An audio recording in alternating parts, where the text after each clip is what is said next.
Hey there, Slingshot friends. So got a pro tip for you today, or actually just a repair tip. So on your hammer sling bow, the D-loop assembly that comes on there, it can last for lots and lots and lots of band sets. So if you're the type of person that likes to do it yourself or make your own things, hang on to these. I want to show you how to attach new rubber to the D-loop. All you need is some sort of tying jig or a helpful set of hands, but at the minimum, just some pony clamps. Right here, this is our tying jig. It's as simple as 2 pegs with the pony clamps attached. So you need your D-loop, you need your replacement rubber. You don't necessarily have to use the same rubber, you can experiment. You need some sort of string, and in a pinch, you can use a zip tie. Not the first choice, but it certainly works. Alright, we're going to demonstrate this with string. So if you've seen any other of our videos on how to make your own band sets, it's the exact same process. No different. We're going to use the Constrictor Knot, and we're going to use a jig. Going to stretch it a little bit, so here we go. So one thing to do when you're setting your tubes up is to make sure there's no twist in the tube. If there's a twist in the tube as you brought the ends together, it would look like this. So make sure that there's no twists in your tube. Bring it together. Insert it through the loop on the D-loop.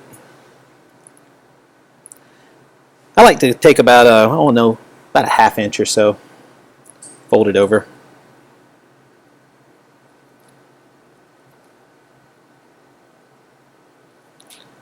And then clamp it.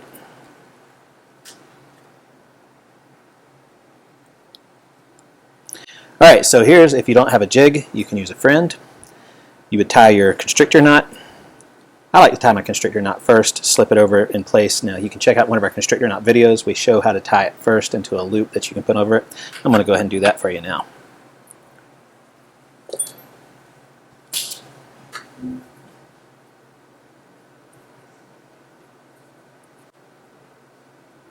Couple of ways you can do this. That's just the way I do it.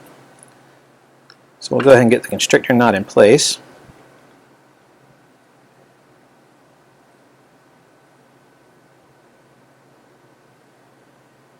And situate it about where we want it. Now if you don't have a jig, all you need to do is get the constrictor knot in place like we're seeing here. Stretch it a bit, just a little bit of stretch, and then have somebody else with 2 hands come in and lock that constrictor knot down. But since I don't have a spare set of hands here, I'm going to use the jig.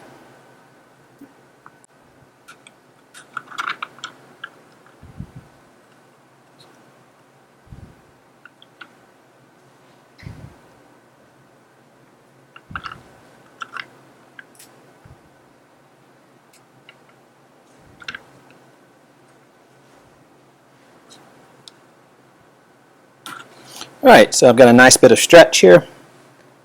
I'm going to line my constrictor knot up right in this area and cinch it tight. You really want to get tight on here, especially if you're using the heavier tubes. Make sure you lock that knot down. And one thing that we do in-house is we make this constrictor knot and then we put another cuff of latex tubing over it. Now you can check out one of our other videos on snap ring pliers to show how we use snap ring pliers to stretch the rubber cuff over this assembly. Really simple, you just need some rubbing alcohol. Check out the video. Alright, so we've got this side attached to the constrictor knot. You can put that rubber cuff over it if you like. Since these are really heavy bands, some folks do like to put a drop of glue of some sort. We prefer a water-based fly tying cement. It won't affect the rubber.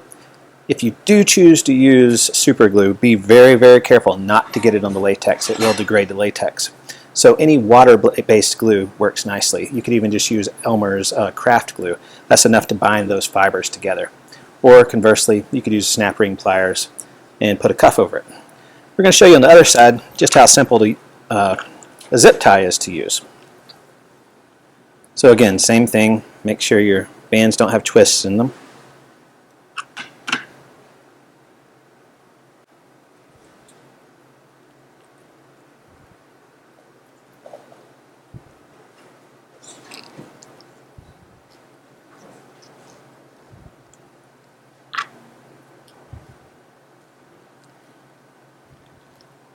Hold it in place, put it on your jig,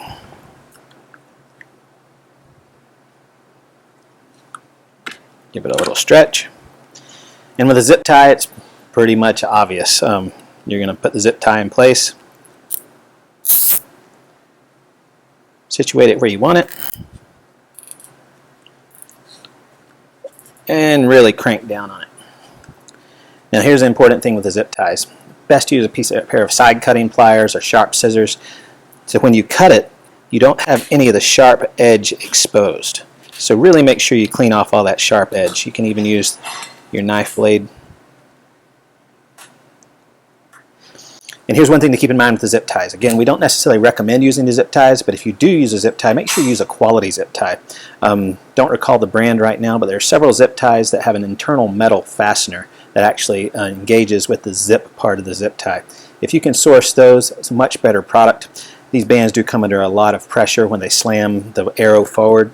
So the zip ties are a temporary solution, but they can get you up and running again quickly. So there's a couple of ways to repair your D-loop. Use that D-loop over and over again. You really don't need to change it out until the serving starts to fail from engaging the knock on it.